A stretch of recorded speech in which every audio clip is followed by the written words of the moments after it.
අද මං කතා කරන්නේ කිසිසේත් ඇසීමට මෙන්ම අදහා ගැනීමට නොහැකි අතීත කතාවක් ගැන.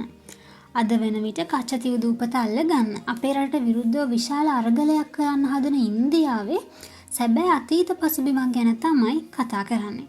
ඇත්තටම මේ අවාසනාවන්ත අඳුරු අතීතයක්. දියණියන්ගේ ජීවත් වීමේ අයිතිය සහ මුලින්ම උදුරාගත් ක්‍රූර අතීතයක කතාවක්. වර්ෂ 1992 වන විට අනුපාතය අතින් කාන්තාවන්ට වඩා පුරුෂයන් වැඩි වශයෙන් වෙසෙන ලොව එකම රට ඉන්දියාව. වසර ගණනක පටන් මෙම කාන්තා පුරුෂ පරතරය පුළුල් වෙමින් තිබුණා. ඒ අතරම ලදරු මරණ අනුපාතය දෙස බලන විට පිරිමි ළමුන්ට වඩා ගැහැණු ළමයින් පිරිසක් මිය ඇදෙන ලොව එකම රටද ඉන්දියාව. බහුතරයක් වැසියන් දරිද්‍රතාවයෙන් පෙළෙන ඉන්දියාවේ පවුලක ගැහැණු දරුවෙකුගේ ඉපදීම ප්‍රීතියට කරුණක් නෙමෙයි. බොහෝ විට එය නිහඬව විඳදරා ගත යුතු අලාභයක් හෝ ශෝකජනක අවස්ථාවක් ලෙස සලකන්න තමයි එයාලා පුරුදු වෙලා හිටියේ. ගැහැණු ළමයෙක්ගේ ඉපදීම පවුලට ආර්ථික වශයෙන් බරක්. ඇයට වියපියදම් කොට කවාපුවා ඇඳුම් පැළඳුම් අන්දවා ඉගැන්වීමට මුදල් වැය කොට අන්තිමේදී පිටස්තර පුද්ගලයෙකුට ආවාහ කර දීම දුප්පත් පවුලකට දැරිය නොහැකි ආර්ථික බරක් ලෙස තමයි සැලකුවේ. අන්තිමේදී විවාහ උත්සවය සඳහා පමණක් නෙවෙයි දෑවැද්ද සඳහාත් මුදල් යට කිරීමට සිදු වෙනවා. මේ තත්වයන් මත ලදරෙකුගේ ඉපදීම පවුලේ අවාසනාවන්ත කාල පරිච්ඡේදයක ආරම්භයක් ලෙස සලකන්න තමයි ඔවුන් පුරුදු වෙලා හිටියේ.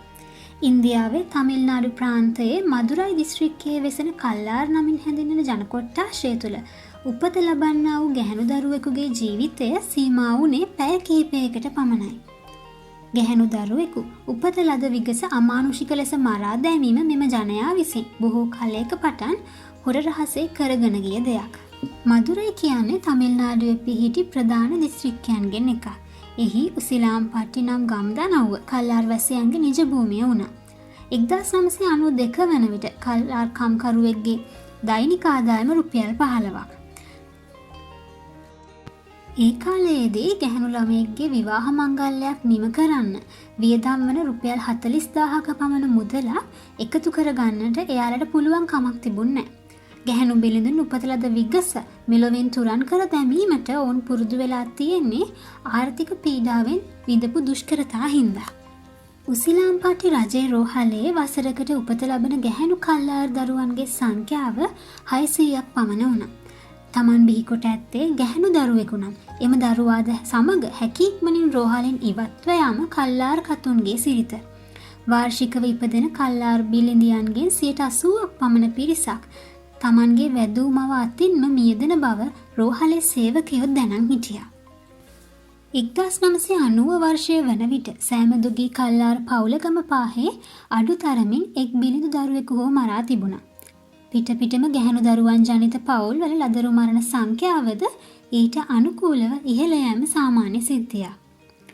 පරේපත්ති ගම්මානයේ අන්නාමල්ද තමන්ගේ දරුවන්ව ඒ ආකාරයෙන් ඝාතනය කළ කාන්තාවක්. ඒ කාලයේදී අන්නාමල්ගේ පවුලේ උපදුණු පරමු දරුවන් 3 දෙනාම ගැහැණු දරුවන්. මේ දරුවන් උස්මහත් කළා බන්දලා දෙන්න තරම් වත්කමක් තිබුණ නැති හින්දා පළවෙනි දරුවව මරලා ඊට පස්සෙත් පිරිමි දරුවෙක් ඉපදෙයි කියලා විශ්වාසයක් තිබුණත් එයාලගේ ඒ විශ්වාසය හරි ගිහින් තිබුණේ නැහැ. කල්ලාර්වරුන් බිරිඳුන් මැරීම සඳහා උපයෝගී කරගන්නේ එම පෙදෙසේ බහුලව වැඩෙන උග්‍ර විෂකින් යුත් කුඩා පළ වර්ගයක්. මෙම පළ වර්ගයේ තලලා තනා ගන්න දියරයක් බිලිඳුන්ගේ මුවට වත් කරාම මද වේලාවකින් ඒ බිලිඳු මරණයට පත් වෙනවා. සමහර අවස්ථාවලදී උපත් ලියාපදිංචි නොකළ අතර උපත සිදු කළ වින්නබු මාතාව විසින්ම ගැහැණු දරුවා මරා දමනු ලැබුවා. 1990 දී මෙම කලාපයේ ලදරු මරණ 200ක් පමණ බවත් ඒ සියලු මරණ ගැහැණු දරුවන්ගේ මරණ බවත් කියවුණා. එක්තරා කල්ලාර් වැසියෙක් වරක ප්‍රකාශ කළේ දියණියන් මරා දැමූ විට දුක පවතින්නේ එක් දිනක් පමණක් වුවත් ඇය ජීවත් වීමෙන් මුළු ජීවිත කාලය පුරාවටම අඬන්නට සිදුවන බවයි. උග්‍ර දරිද්‍රතාවයේ සමග මුසු දෑවැදි සටන නිසා ඔවුන් මෙසේ සිතන්නට පුරුදු වෙලා තිබුණා. 1990 වර්ෂයෙන් පස්සේ දියණියන් මරා දැමීමට එරෙහිව විශාල අරගලයක් ක්‍රියාත්මක වුණා. ඉන්දියානු ළමා සුබ සාධන කවුන්සිලය මෙයට එරෙහිව ක්‍රියා කළා. ආර්ථික අපේක්ෂාවන් ඉහළ නැංවීම මේ වැළැක්වීමට තිබුණු හොඳම පියවර වුණා. දරුවන්ට ළමාසුරකුම් මධ්‍යස්ථාන සහ තරුණ මව්වරුන්ට කවුන්සිලින් ලබා දුන්නා. ගැහැණියකගේ පළමු දරුවා ගැහැණු දරුවෙකු වුවත් සමහර අය ඇයට ජීවත්වීමට ඉඩ ලබා දී තිබුණා. එම නිසා පසුව උපදින ගැහැණු දරුවන් තර්ජනයට ලක්වීම වැළැක්වීමට එම කාන්තාවන්ගේ දෙවන හා තුන්වන ගැබ් ගැනීම නිරීක්ෂණය කළා. ඉන්පසු ලදරුවන් බලාගන්න මධ්‍යස්ථාන විවෘත කරලා වෛද්‍ය කාර්ය මණ්ඩල සහයෙන් මෙම දරුවන් රැක බලා ගත්තා. මෙහිදී වෛද්‍ය සහාය අවශ්‍ය වුණේ පෙකණිවැල නිසි ලෙස නොකැපීමෙන් ආසාදිත වීම ආදී අනතුරුවලට බඳුන් වන ලදරියන් බේරා ගැනීමට.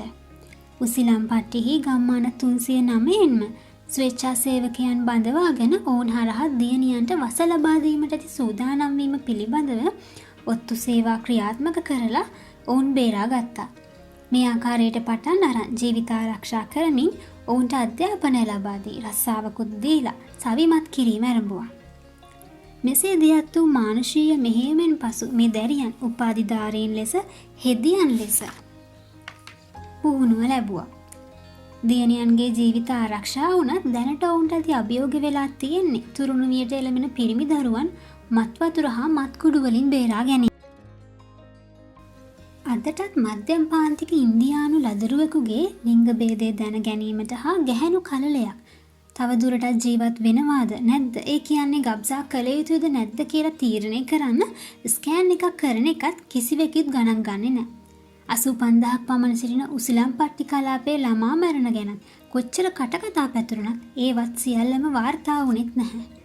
ඉපදුණු විගස බිලිඳිය මරා දැමීම වෙනුවට අද කාලේ සමහර ඉන්දියානුවන් තෝරාගෙන තියෙන විසඳුමක් තමයි බිලිඳියගේ කලලය ගබ්සා කිරීම.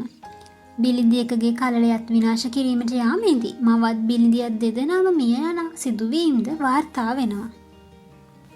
ඉතින් තලපති විජය වගේ දඟලන නළුවෝ ඉස්සෙල්ලම කරන්න ඕන තමන්ගේ වැසියෝ කාන්තාවන්ට ගරු කරන අගය කරන වගේම කාන්තාවන් හා ලදරියන් පමණක් නෙමෙයි දියණියන්ගේ ලදරු කලලත් ආරක්ෂා කරන තත්ත්වයට පත් කරන එක. ඊට පස්සේ පුළුවන් අපේ රට අල්ලන්න එන්න. මේ වගේ තවත් වීඩියෝ අරන් එනකම් මගේ channel එක subscribe කරලා තියාගන්න අමතක කරන්න එපා.